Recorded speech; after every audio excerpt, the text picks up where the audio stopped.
The job of the masculine, from a grounded place, from a place of knowing, and is to create trust and safety. That is the most valuable currency that the masculine creates in the context of relationship. Trust and safety. Welcome to the Alchemist Lounge.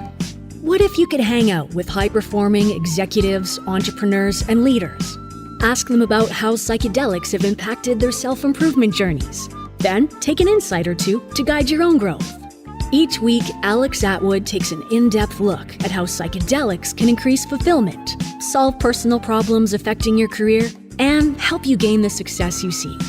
Alex is an executive and psychedelics coach to high performers, and his goal is to provide strategies to help you reduce conflict, bring awareness, and balance your life through the use of psychedelics. Now, here's Alex. Everyone, welcome to another episode of the Alchemist Lounge. And on today's episode, I cannot tell you how excited I am to be digging into a topic that I am passionate about. I've been doing a lot of work around this topic, and the topic is masculinity. And today we're going to be talking to what I would refer to as an expert on the subject, talking to Sanyika, the Firestarter Street. So if you haven't heard of Sanyika, well, he has a coaching practice. It's called the All-In CEO, where he creates incredible results for entrepreneurs and influencers and startup owners. And he has a very unique approach to masculine leadership. And he does something called men's initiation, which I'm really excited to hear about.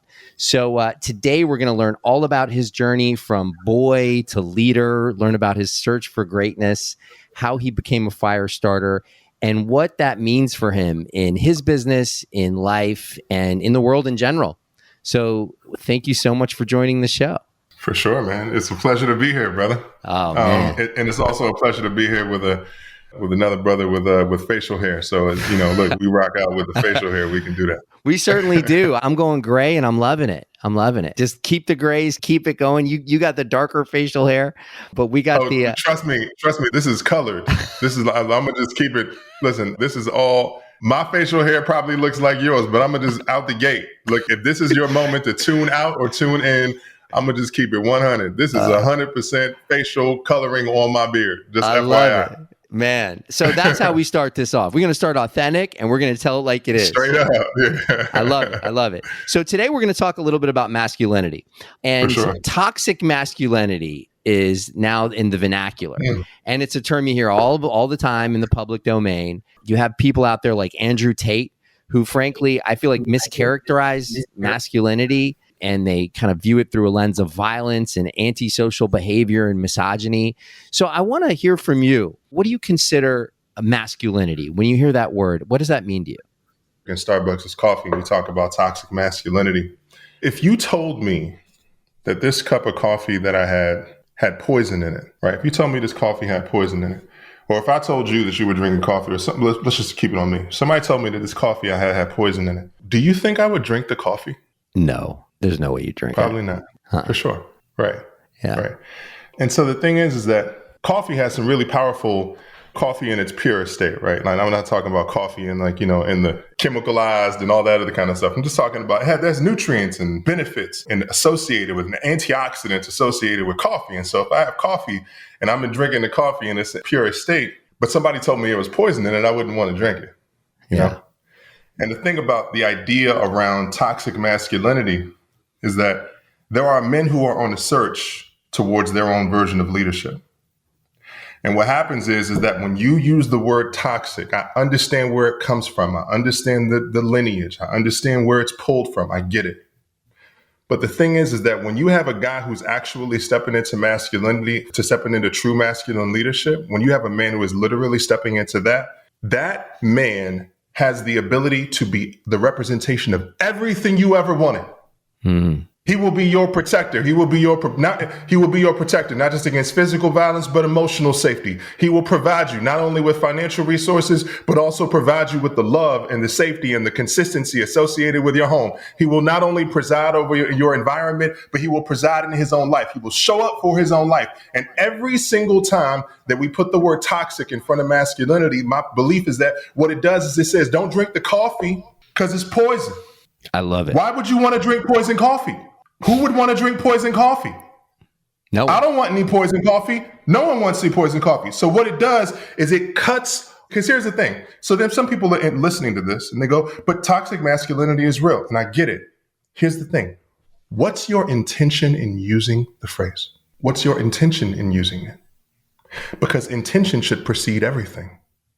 And so if your intention is inviting men into the greatest possibility of who they could become, why would you call something that has the ability to liberate them to the greatest aspect of themselves poison? Amen.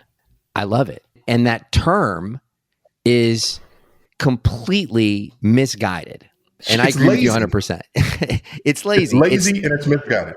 And I think what's happened is in somewhere in the consciousness, this idea of masculine has been something that's been bastardized into this idea of a swashbuckling person, a cowboy, somebody who's very competitive, somebody who's somewhat misogynistic. It's somebody who's, has this sort of attitude that violence is okay. And all of that is the antithesis of what I consider masculinity. Now, it's not what I considered masculinity when I was growing up. Growing up in the East Coast, it was in the late 80s and 90s. I was part of a breakdancing crew. I was part of a lot of groups that eventually turned to almost idolizing the world of like violence and gangsterism and all this other stuff. And when we were watch our favorite movies would be some sort of gangster movie, something about either the mafia, something about these really cool characters that were ultimately violent and ultimately somewhat misogynistic, right? And I think that portrayal has seeded and taken over what masculinity is. And from my personal journey, what I've learned in the last, 5 years is masculinity isn't that at all. Masculinity is more of a stoicism. It's more of a presence. It's more of what you described. It's a support. It's allowing you to see yourself, your organization through the eyes of that consistency, right? And like that is such a beautiful representation because it supports us as human beings. And honestly, what I learned more than anything is that masculinity, femininity, it doesn't necessarily reflect the gender. It reflects like almost an archetype, and it reflects something that is the essence of, I think, who we are. So you just broke this open. You did exactly. You broke this open. Tell me about where you started to take on this representation of masculinity. Like, when did you discover that there was this duality in that? When did I discover that there was a duality in that? I would say that I discovered that there was a duality in it when I got into my relationship with my wife. For sure. There's no question about it. Yeah. I want to create a really important distinction. All right. So I want to add some definition for the people who are listening. All right. Just FYI, you are not watching TV. You ain't listening to no audio recording. Wherever you are listening to this is not TV. Don't just sit down on your ass and just sit on the couch and kick your feet up. Like, this is a time to sit down and take notes. So pull out your pen and your pad. We're going to break this down so it is forever broken. So first and foremost, let's just draw a distinction between masculinity and the masculine. Okay. So that's first and foremost. Masculinity is society's expectations of men and behaviors of men in society. The masculine is the energetic essence. So masculinity is society's expectations, right? That's the outward expectation. It's like who you should be, all right?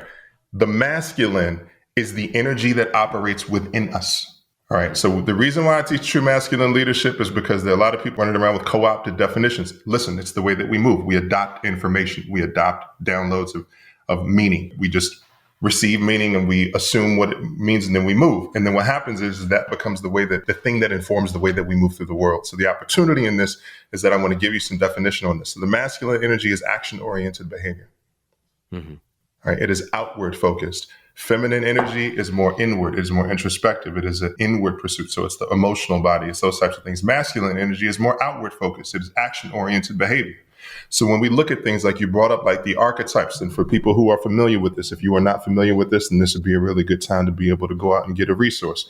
So the 4 archetypes of men. So we talk about the king, the warrior, the lover, the magician. Like, those are ways of being, and those are action-oriented behaviors from that essence, from from those archetypes, right? So it is to inform the way that we get to move in the world, right?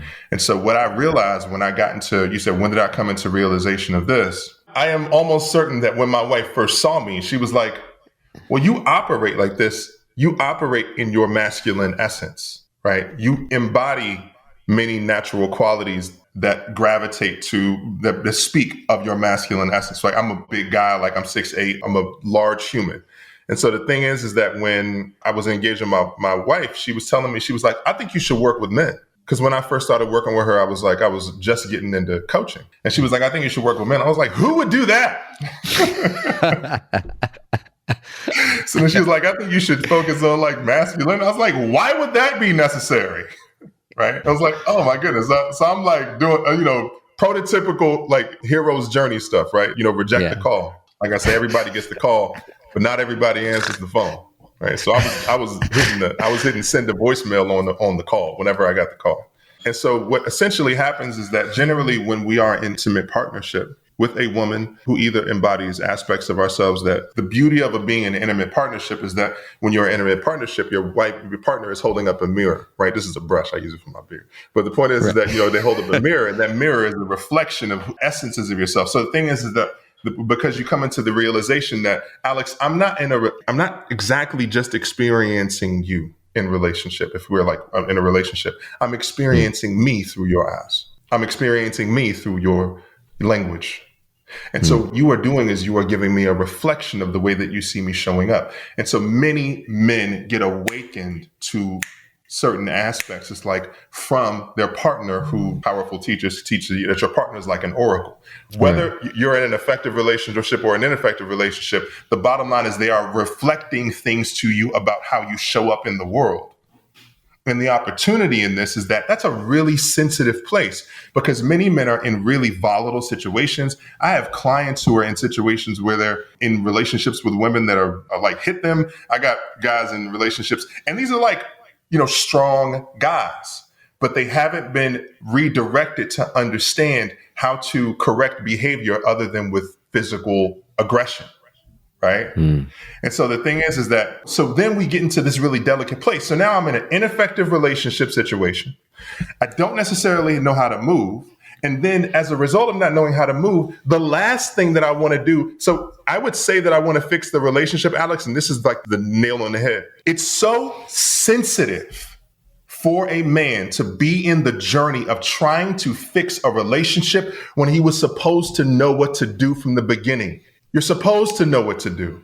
Yeah. You're supposed to know how to operate in relationship. You're supposed to know how to fuck. You're supposed to know how to lead. You're supposed to know how to do all these things. So then when you come into confrontation with that in an intimate partnership where a woman is holding up a mirror and you're like, I feel incompetent, inadequate, impotent. I feel like I don't know what I'm doing. And there's no way that I would want anyone to, I would rather drown than feel the shame of being incompetent, inadequate, or impotent.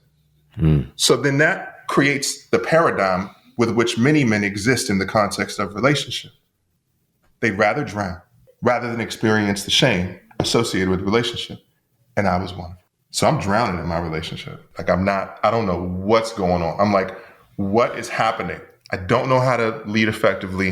I don't know how to effectively communicate. I don't know how to effectively reposition things. The way that I have always been able to create correction in my life is either through raising my voice because I got a big voice, or through literally just physical presence, right? So it didn't necessarily require me to to take an action, right? But then the thing is that when shit really hit the fan in my relationship, so I met my wife, go back to my wife, I met my wife 3 months in, she's like, yo, she sees me drowning, right? In the context of our relationship. And I want to just close on this note, but the thing about it is that it doesn't mean that my wife was operating in her highest state when we first got together. It does not absolve her behavior, right? What it means is that I was in the awareness that my behavior was ineffective. She was, as a coach, being in coaching longer than when we first met, she was in the awareness that I was, trapped in some aspect of my own shame. And she was like, look, I think that this would really be powerful for you to step into this. And then from that place is when I stepped into modern men's work, going through the shame work, shadow work, demon work, all of that stuff, and then understanding what true masculine leadership looks like so I could actually step into it more effectively. That is fascinating. So your wife, right, the divine feminine in the relationship, showed the light to where you could step into your masculine. That's fascinating. So what do men do now? So now they hear that, you have men, and by the way, I resonate with this. I'm sure a lot of men out there listening who are in relationships, I'm sure they resonate with this, where suddenly you feel inadequate, right? You feel shame. And the natural instinct, if you don't have any other tools or you don't have any other perspectives, might be to become aggressive or to become resigned or to walk away from it, right? So what do you tell the men who are in these situations, right? They need to identify this stuff, I guess is the first thing, right? Become aware of it. But what do you do? For sure. So before we step into what it is that we do, I always offer that the foundation is who we choose to be. So we choose who we choose to be. That informs what we choose to do, which informs what we have. I didn't create that. That has emerged from the work about people like Byron Katie, who was a woman. But the idea is this. You ever been to In-N-Out? Yeah, lots of times. I love it. All right. Great. So did you know that you can get a fries like animal style? Did you know that? What do you mean? You mean you can get like a French fry that's shaped like an elephant or something like that? No, like, no, but like you can actually get your fries with like sauce and stuff. Like there's a specific kind of thing that you can get your fries. And I don't know if it's actually called animal style, but I'll just revisit it. But if you ask for it, it's not on the menu. Yeah, I've heard of that. They have the off menu items that you have to kind of know what they are and then you can order them. Yeah, it's like a cheat code. Like a cheat code. That's exactly it, right? It's a cheat code. So you got the menu items that are off the menu. So, but you have the secret menu items. How would you know the secret menu items are there if you did not know that they were, if you didn't read them on the menu? Someone would have to tell you about them. Boom. Right. Yeah. So the secret menu items that we're talking about are about, and the reason why this is so important is because once you come into the awareness that things are not necessarily working, right? I'm in the line in the drive-thru at In-N-Out, and I can look in the car ahead, right? I'm in the car right now. I'm using this as an example, but I'm in the car right now arguing with my wife, challenged in my partnership, struggling in terms of what it is that I'm doing. And I'm looking in the car ahead and they look like they in love and they like having a good time. And then they start ordering these secret menu items. I'm like, well, what's on the menu? How did you get that? Yeah. How in the world did you get that thing on the menu? Because I definitely want to have some of that. So the thing is that, first of all, we come into the awareness that things are not working the way that we want them to work. All right. Mm-hmm. So if you ever had an elderly parent or somebody around you who teaches you who's historically had a bad back, or who's always had a bad hip, who had the bad knee, what they have done is they have normalized the behavior. What I want to offer you in this moment is that for people who normalize behavior, those are people who are doomed to live the same existence until the end of time. All right. You can correct a bad hip. You can correct a bad back. You can learn every human virtue or character, everything, every single thing. People say, you can't teach this, right? Is it nature or nurture? Look, every human virtue and character trait is teachable. You can learn it. You have to teach honesty. Honesty is not just something that you can pick it up in the environment, but you can also teach it. You can teach generosity. These are things that we teach with our kids. We teach these things. And so the thing is that you have to come into the awareness that you can help the person with the bad back. But the problem is that the person with the bad back convinced themselves that they had to have a bad back. So they just identified as the person with the bad back. They identify as the person who's in the bad relationship. You identify as the person who's going through shit and can't figure your way out. The very first thing that you have to realize is that you can actually transition out of this shit. That there's a way, there's a pathway, that everybody doesn't just exist as the person with a bad back or a bad knee or a bad hip or a bad relationship or whatever it is, that you don't have to operate in that behavior, that you don't have to normalize it. Your brain's job is to normalize that behavior, but what you can normalize is your greatness. First. After I come into the awareness that there's a possibility for me to be able to move through what I choose to move through, the second thing is that there has to be, so I come into the awareness, the second thing that I have to be is I have to be willing. Am I open?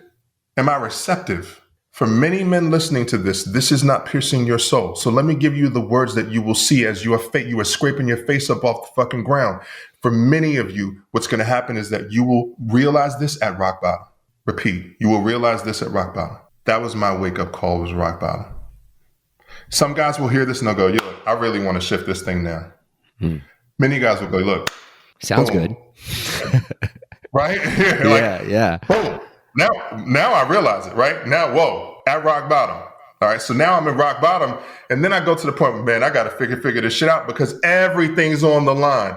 Yo, you might have heard we need therapy a couple months ago. Now you're like, yo, like the divorce papers are knocking at your door. Your kids are creating distance from you, are trying to find a reason not to hang out with you. You ain't fucked in a year, right? Yep. I'm engaging with guys, and I don't know if you know who Scott Galloway is, but Scott Galloway was talking about the crisis among men and the fact that there is an epidemic, there is a crisis among men, that there is an astronomical amount of men who literally have not had sex in more than a year. I think he polled, and it was like 60% to 70% of guys have not had sex in more than a year. That's fucking crazy. And then I'm thinking to myself, he's like, right, it's crazy. And it's like not just about that sort of the wham, bam, thank you, ma'am component of it associated with it, but there is a trading of oxytocin and dopamine and all of these beautiful elements associated. It's a critical element necessary for our survival. And as a result of us not being an intimate partnership, what it does is it creates all the hostility and the resentment and the anger and the frustration and all that stuff that was operating beneath the surface. It just gets further suppressed, and it creates a greater eruption down the road, right? Just straight up. This is a really important thing. So I'll just say the last thing is that first thing I have to do is come into the awareness that I don't have to be the guy with the bad hip to order the thing off the secret menu. Second thing that I do is I have to ask myself, am I willing? And the reason that you are willing is because when you step into this work, you have to understand that you are not broken. You're not broken. That's all right? it. There's nothing wrong. It's just a possibility for you to create greater opportunity. All right. And then the third thing that you have to do is to be courageous. And by courageous, I mean one very important thing. You have to be willing to ask. I'm not just talking about asking for help, because that's a very popular sentiment among coaches, right? You need to be willing to ask for help. I think you need to be willing to ask for help, but I think you need to be willing to ask for everything. I can't tell you how many people speak in statement. Dude, you didn't ask me shit. Give me an example. You didn't ask me nothing. So we speak in interview, right? So somebody watching this exchange, like this is an exchange, right? Part of the unspoken agreement is that there's going to be a dialogue, there'll be some popcorning, like there's going to be some kind of stuff like this. So what I can do is I can conclude my share with a statement, and you'll just pick up from where I dropped the statement, and then you'll just jump in, and then we create that rapport, right?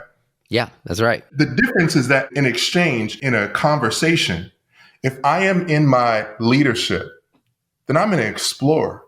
I am curious. So I'm going to ask you questions. Because one thing that people don't understand is that the person asking the questions is the person who is leading the conversation. Alex, you are the leader of this conversation, period. There is no question about it.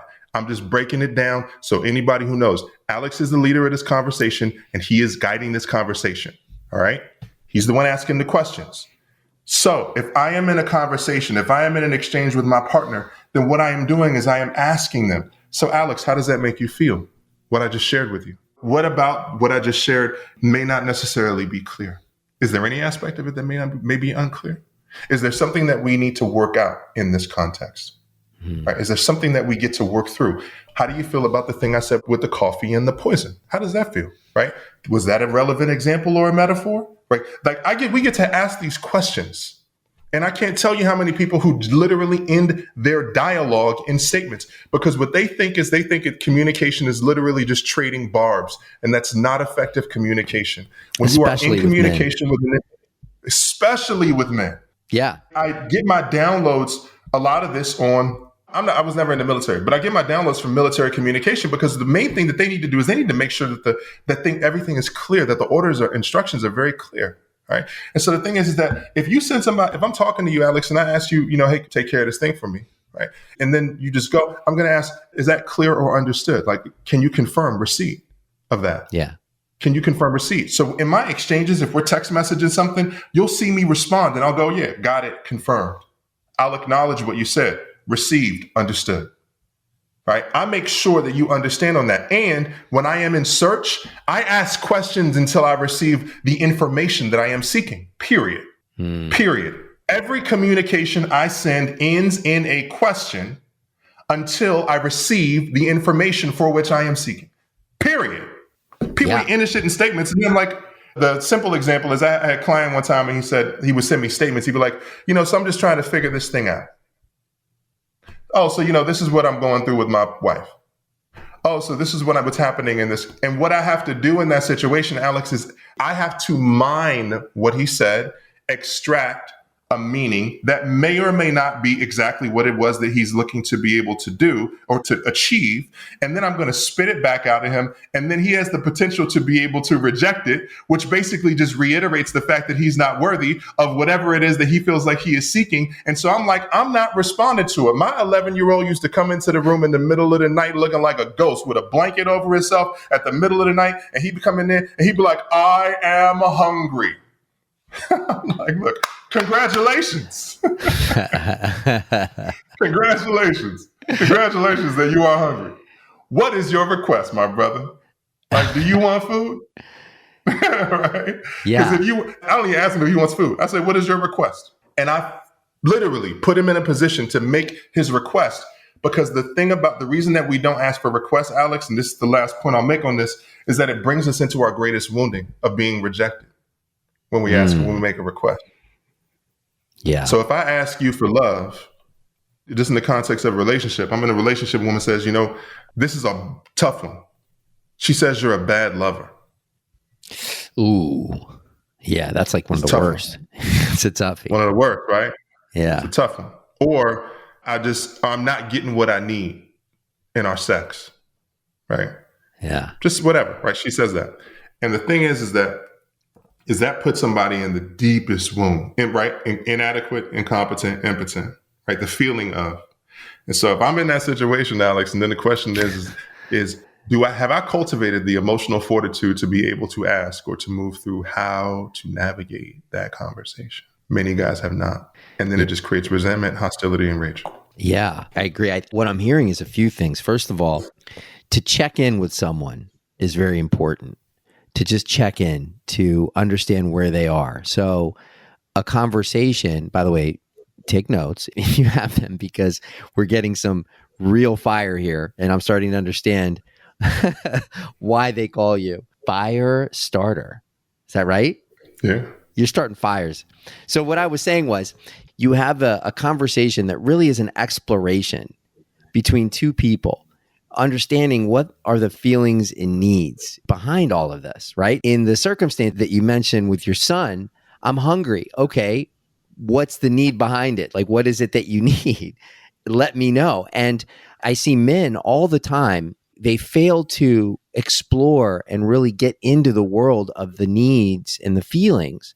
And I just heard I want to get your insight on something, because I heard something just the other day that was talking about what they called logical language versus love language. Okay. And we're going to go into a little bit of a rabbit hole here, but the person who'd mentioned it said that men tend to use logical language, and it's something logical. It's based on some sort of fact, whatever that is. And many times with their partners on the female end, there's a love language that's expressed. So there's a feeling. It's not so much what's said, it's the feeling that is to be intimated from what's said. So how would you advise men to deal with that sort of conversation? Logical language versus love language. So logical language meaning like matter of fact, and love language meaning more emotion oriented. I think so. Yeah. So logical language is based on fact. It seems logical. Why don't you get it? I mean, I don't know how many times I've been with men, why doesn't she get it? It's logical. This is the way we do it. And why doesn't she understand? And so it's sort of that misfire, right? So where can you start, light a fire under men's asses here, and let's get them to understand how to properly, conversate. So how do we properly conversate? I would like whoever is watching this to rewind at the 38, 37 minute mark so that you can see what I just did in my communication with you right now. You asked me a question to receive, to download, to receive a process. All right. My intention in communicating with you, Alex, is to be powerfully present with you. And as a result of being powerfully present with you, I'm also present with anybody who's listening. So my intention is to be dialed in. What many men do not understand is they are slaves in communication. They are slaves. They're slaves to their own thinking. They're slaves to the thing that they feel like they need to share. They're slaves to if one of your primary values, gentlemen, is freedom, you cannot be a slave and be free, right? So if you are a slave to your thinking, meaning if Alex is communicating with me and I am literally just waiting for a moment, or I take a moment in the middle of your communication to literally just speak the way that I've always spoken, to assign something very matter of fact. I call it transactional communication. It's very transactional, right? It's very instructive. I'm just going to tell you, give you a solution, give you some data, give you some research, give you some energetic aspect of myself that is annoyed or frustrated with the fact that you always communicate in the space of whatever frequency I feel like I maybe feel annoyed by. So that's transactional communication, right? So logical communication can many times border along the lines of being just very transactional. And then there's something that I call safe communication. It's the first thing I teach with anybody I start working with. Safe communication is available across the spectrum. I don't just practice it with my partner and my wife. I practice it in every aspect, every communication in my life. Every communication. So safe communication, the job of the masculine, from a grounded place, from a place of knowing, and is to create trust and safety. That is the most valuable currency that the masculine creates in the context of relationship, trust and safety. And so when we talk about the idea of love, what many people are operating from when they talk about love is they think of, it also creates an environment for love. But what people think when they think of love is they think, oh, well, she's not going to leave me, have, sexual, whatever interactions. And then we can go places and do stuff and then go around saying that we love each other. So to me, love is three things. It is safe, it is heard, it is seen, it is understood. If that person is seen and heard and understood in their communication, whether energetic or verbal, then that is safety. Mm-hmm. And that is what the masculine does. And so somebody from an embodied masculine place is when you are communicating with me, the very first thing that I do, my brother, is I drop into my feminine. I receive. I just care what you have to say, Alex, period. I just care what you have to say. And I'm not just listening for the words, by the way. I'm looking at your eyes as they connect with me. I'm looking at your facial expressions. I'm also looking for your tells. I call them tells. Like when you play poker and somebody has a tell, you can know if they're bluffing. So a lot of guys don't know that you have tells.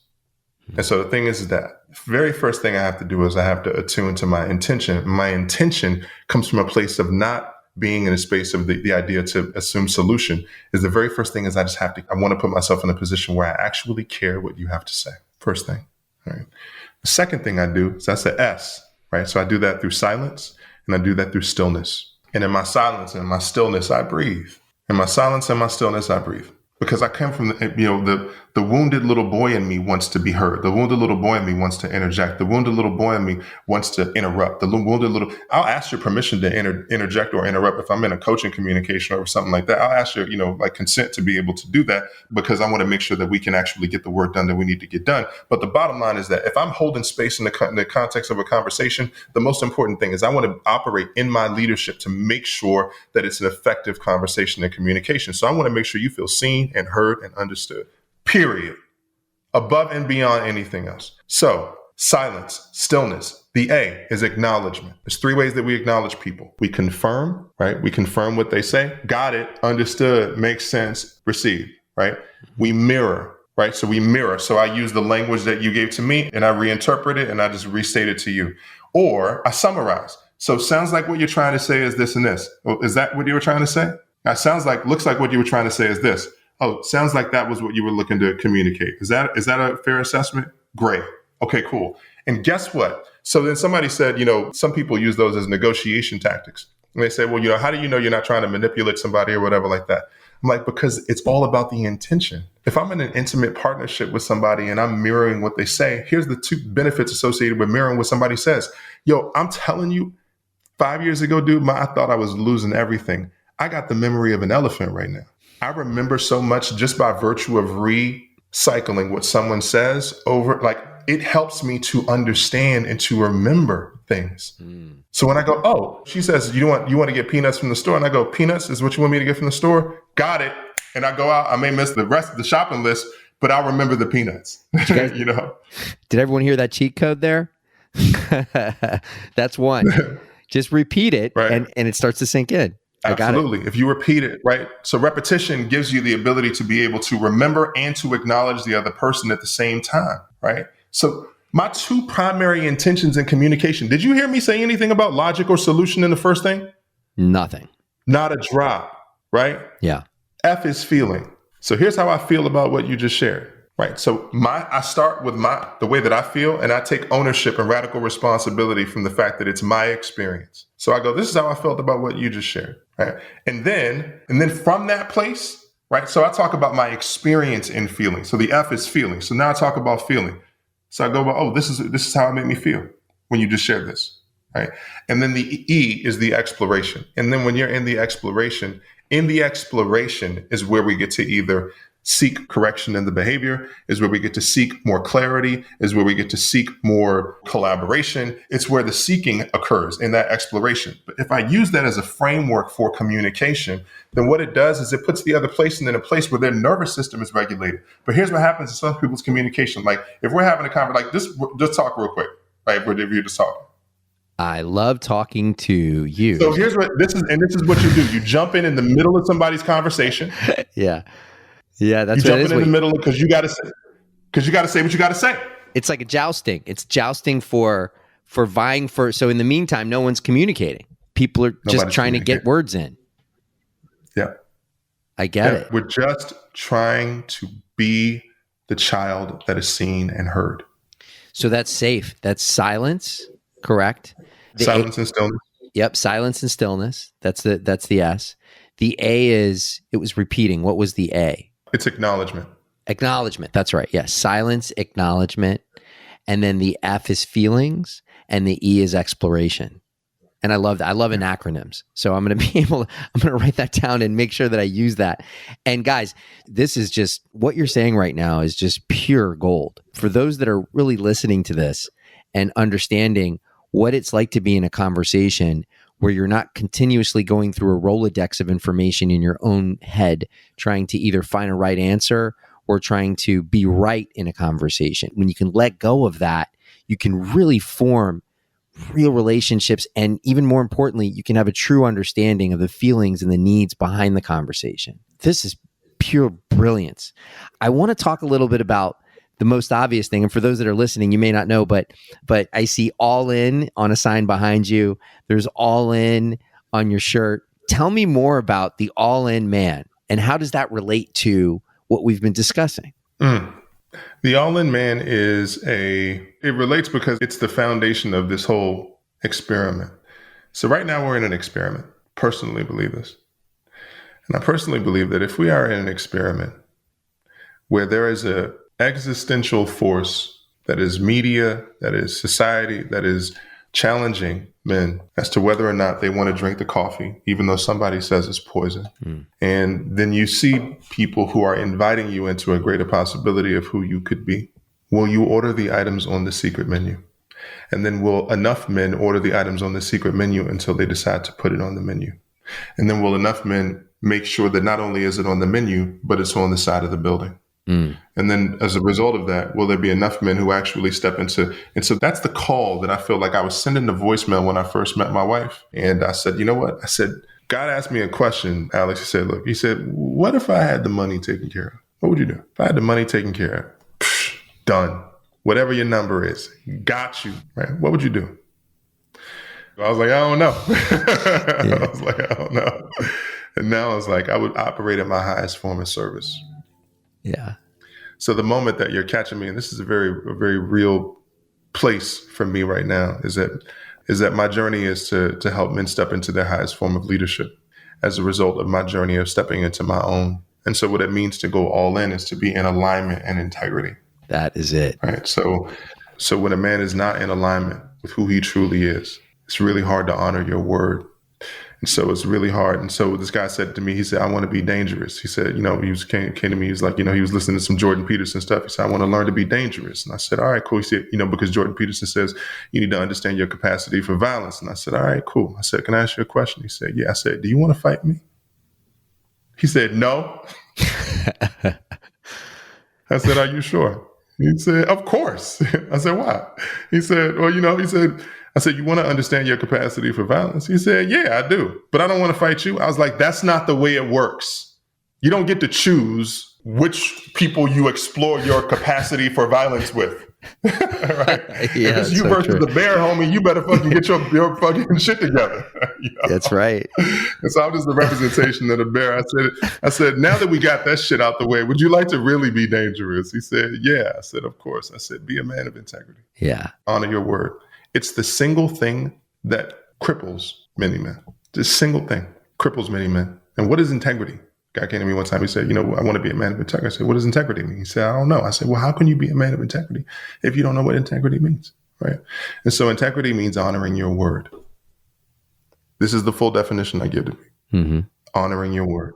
And in the event that you are human, which if you are listening to this, then you are, that you are honorable enough to acknowledge where you gave your word and didn't execute on it, and that you are accountable enough to apologize for causing any harm. Mm-hmm. And this is the third one.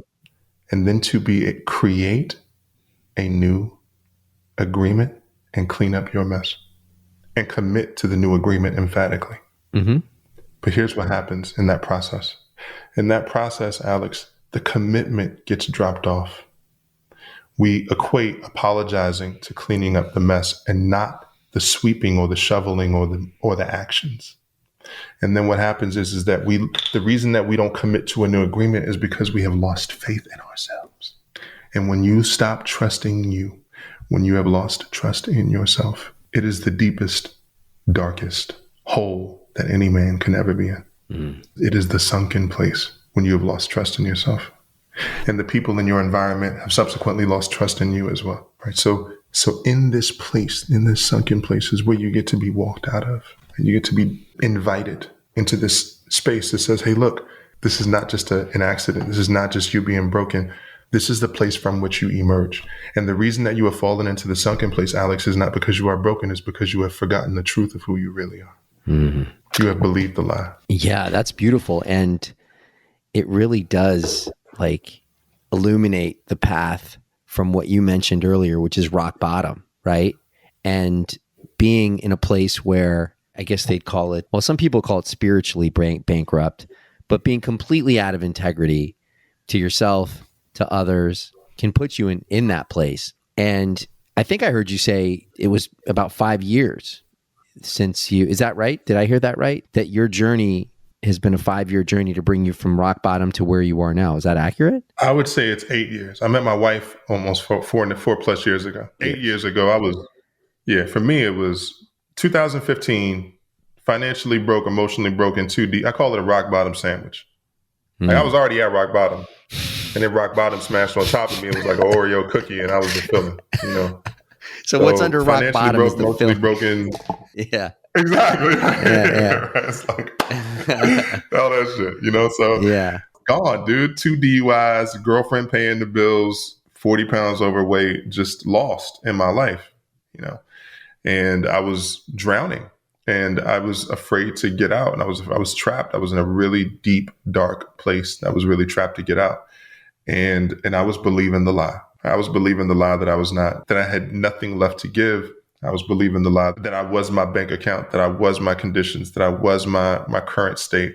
I was driving a 92 BMW 325i, and this was the, the conditions of my life that I deserved based on where I was at, dude. I was trapped in that. And the thing that got me out of it is joining this group of men. And first of all, when I walked into the environment, it's an entrepreneurs community that I'm now a board member for called Metal.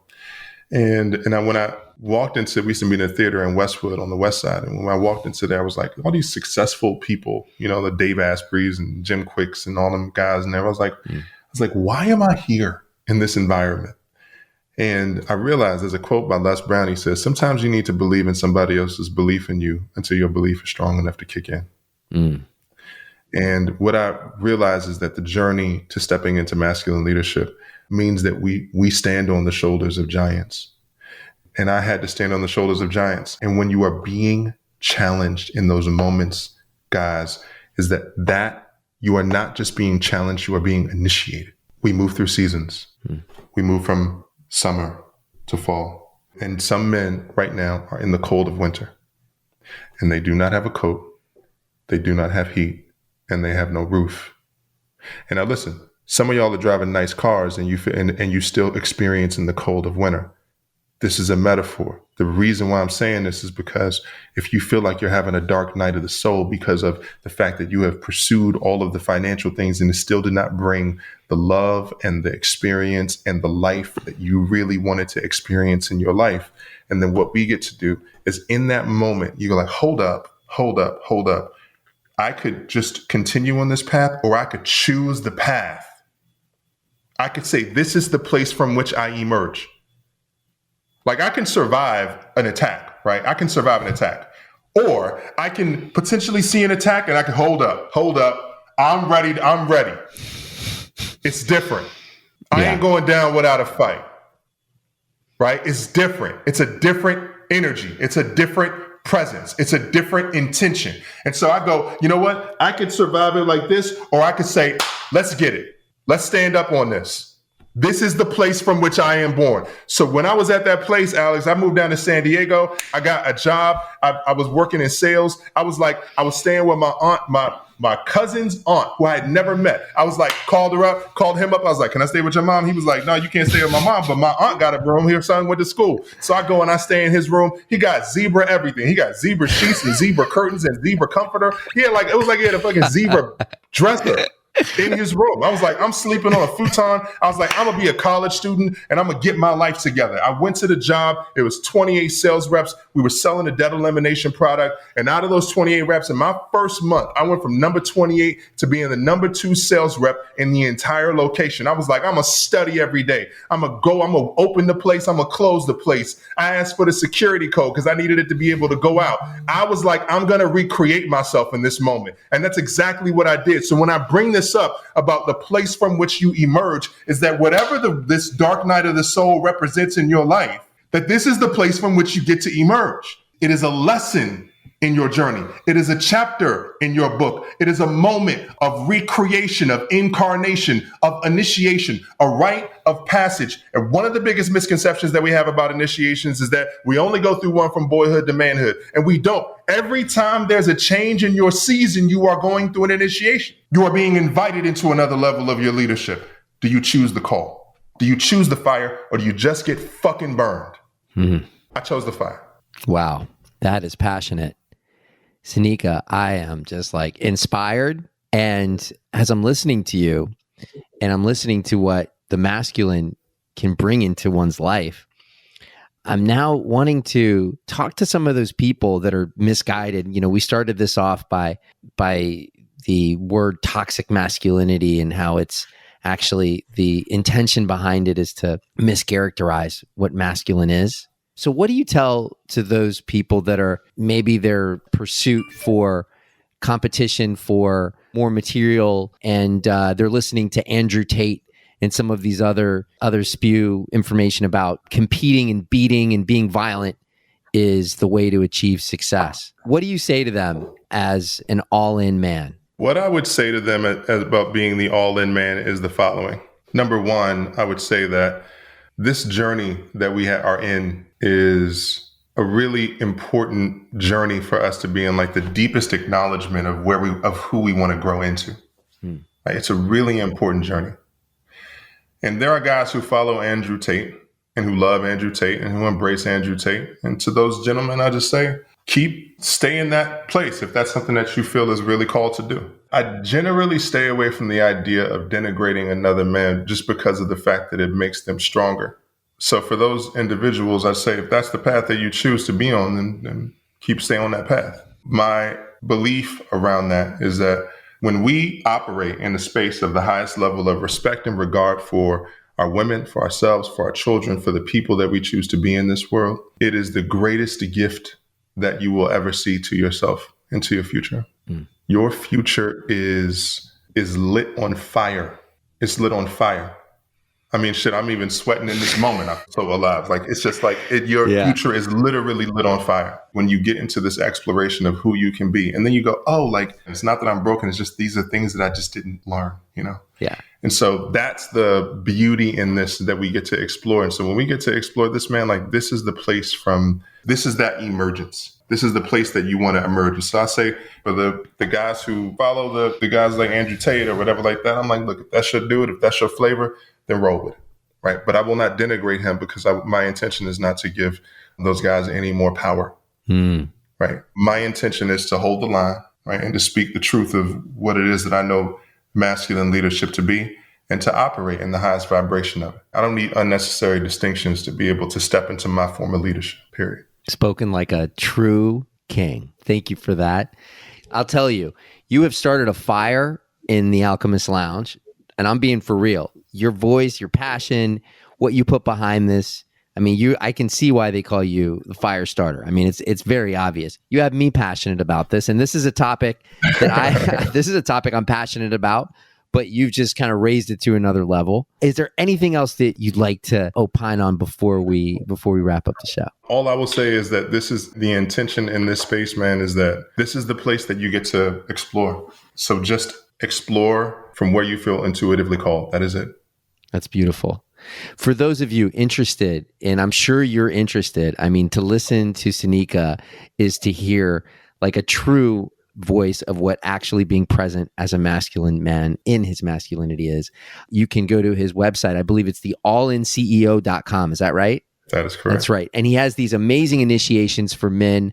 I would call them almost a rite of passage that men get to go through to really learn what it is to be a masculine leader, what it is to be an authentic man, what it is to be aligned and have integrity for yourself and for others, and to be aligned with a group of really masculine men that can support you and hold you and bring a container. So for those that are interested in that, please go to All In CEO.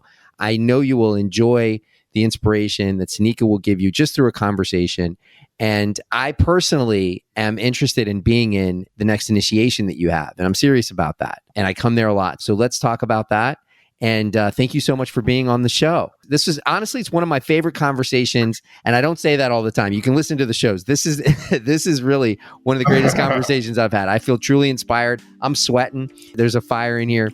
And thank you so much for coming on the Alchemist Lounge. Thanks for listening in to the Alchemist Lounge. If you enjoyed this episode and you'd like to help support the podcast, please share it with others, post about it on social media, or leave a rating and review on Apple iTunes. To catch all the latest from Alex Atwood, you can check out his website at alexatwood.co. Thanks again, and we'll catch you next time at the Alchemist Lounge.